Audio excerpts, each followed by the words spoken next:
Elden Ring has a fascinating problem, and it's got nothing to do with the game itself.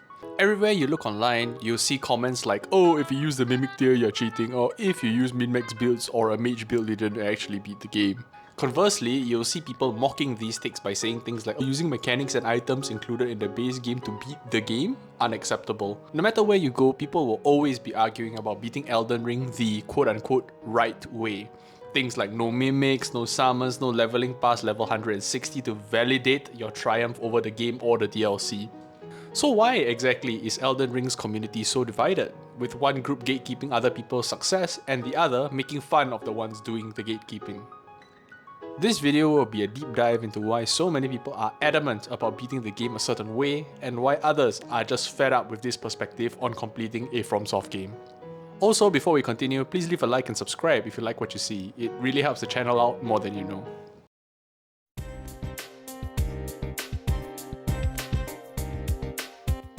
My introduction to the series came in the form of Dark Souls 3, which I picked up on sale just a few years back. I've always stayed away from FromSoft games because of their reputation for being brutal and unforgiving experiences. So after getting demolished for weeks and finishing the game after about a few hundred deaths, I can say with 100% certainty that FromSoft games are difficult, really difficult. But that's not all. What I love about FromSoft games, and in particular Elden Ring, is that while the game is challenging, it is also fair. Every boss, every attack, every mechanic is a challenge that can be overcome, and it all depends on you, the player, to figure out how you will defeat the enemy. This is what I love most about these games, as you, the player, are responsible for practically all of your deaths. Every mistake, every panic roll, every greedy attack has severe consequences, and the game doesn't sugarcoat the experience for you if you are playing poorly. I believe this is what many players find endearing about FromSoft games, beyond the lore, the spectacle, and the insane combat, as few games nowadays leave you in competition with yourself to be able to improve, to learn, and to grow. And with success comes pride and sometimes ego. When you achieve something challenging or see a difficult situation through, you will naturally feel a sense of pride and achievement. In real life, this could be acing a test, nailing a job interview, or successfully getting your crush to go out on a date with you. You'll know the feeling, like you're a winner and nothing in the world can actually get you down. To FromSoft fans, beating challenging bosses is how we get our sense of pride and accomplishment. The most infamous example of this in Elden Ring in my perspective would have to be Malenia's boss fight. For those who have yet to play the game, she is widely seen as one of the game's hardest bosses due to her quick attacks, poison debuffs, and HP regen on hit. I died to Mrs. Blade of Miquella easily 50 plus times before I finally beat her, and when I did, I felt on top of the world. I'd overcome a challenge on my own and was ecstatic to have done so through a combination of what I'd learned and unfortunate hours of practice. I was also a little bit proud to be the first one among my friend group to beat Malenia. A few weeks later, one of my close friends also picked up the game, and I was excited to see his attempt at Malenia when he got to the fight near the end game. At that time, I remember beating her when I was about level 120 thereabouts and used the Mimic tier because the boss fight was just so challenging. Fast forward a few days, my friend told me that he had defeated the Blade of Miquella, and in that moment, my gut reaction took over and asked him, "What level were you?" Without skipping a beat, my friend told me that he beat her at level 300 after spending a whole afternoon grinding behind Moke's crib. He complained about dying to Malenia a handful of times and got frustrated before returning to grind EXP and levels. When he told me this, I felt conflicted.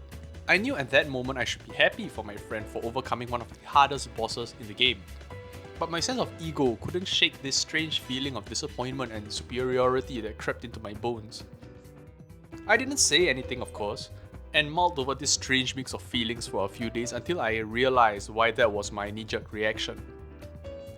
Looking back, I believe I felt this way because I thought that my friend's encounter with Malenia was made easy as a result of him grinding to level 300, and that I was the one quote-unquote beating the game the right way at a lower level of 120, which is generally a good place to be for this fight, and that ultimately his success was invalidated or inferior because of the way he chose to play the game and solve the problem ahead of him. Back then, I could kind of understand why some people were adamant about beating the game in a specific way and gatekeeping others. They may just believe that using specific items, builds, mimic summons is playing Elden Ring on quote-unquote easy mode, or that players using a quote-unquote no-skill build invalidates their triumph over Elden Ring. Before you head into the comments, I believe that these people are completely missing the point. These items and build options were included in Elden Ring's final release and were key considerations in balancing the game's difficulty.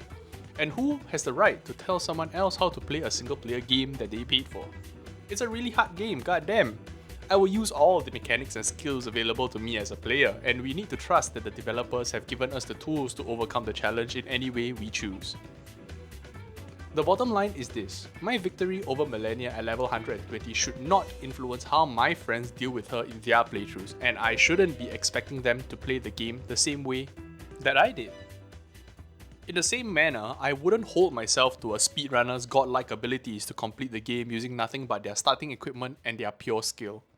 Could you imagine how that would feel if someone told you that your success in one of the most unforgiving games of 2024 was of less value because you played it your way, chose the build you liked, used the items you found cool? It's ridiculous.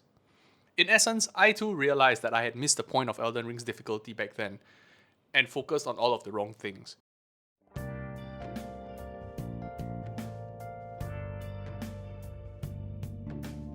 My friend clearly realized that Millennia was a problem and decided that his way of dealing with her would be to spend an entire afternoon farming EXP.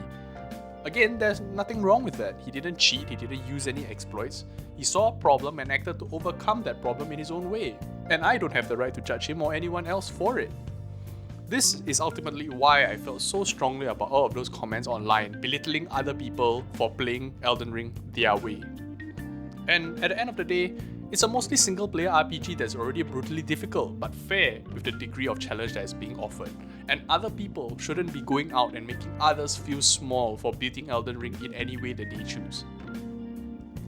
In conclusion, I see Elden Ring as a challenge to be overcome, and while some in the community believe that their way is the right way of beating the game, I believe it's really a lot simpler than that.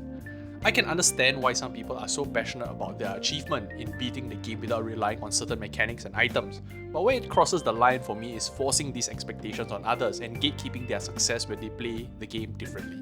No matter how you spin it, these mechanics that some complain about are baked into the game and are likely what the developers took into account when balancing Elden Ring's mechanics. So if you are able to beat the game without any summons or barring the use of certain builds or mechanics or items, then that's something to be proud of. And if you beat the game using these mechanics and items and builds, that's something to be proud of as well. And I think that's where the true beauty of Elden Ring lies. It doesn't matter how many times you die, what builds you use, whether or not you use summons or anything like that.